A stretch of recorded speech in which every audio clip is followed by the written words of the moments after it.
Hey everybody, what's up and welcome back to today's video guys. And today guys, I'm going to go ahead and be showing you how to upload sounds to GarageBand. This is a very simple thing to do, so make sure to watch this quick and easy video till the very end, follow my steps correctly, so you can make sure this works the same for you and you can do this yourself.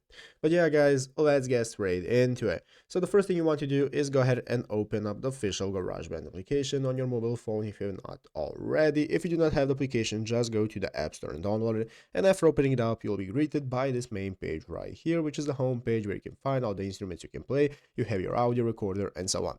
So let's go ahead and see how we can upload our own sounds to GarageBand that we want to use in our songs and tracks. So the first thing I'm going to do is go ahead and open up the audio recorder right here. It is going to open up this new recording menu where we can get started, and in the upper left corner we have the edit mode. This is going to open up this mixing mode where we can find all the tracks that we have. So you can see here I have my drum kit, I have my keyboard roll that I played, my audio recorder, and so on. And basically guys, to get started with uploading our own sounds, what we want to do is go right here into the upper right corner and find this new button in the middle that appeared. That's going to open up this new menu. In this new menu we have our Apple Loop section and Files section. What you want to do is open up Files. After opening up Files guys, it's going to give you the option to open up this button right here that says Browse Items from the Files app.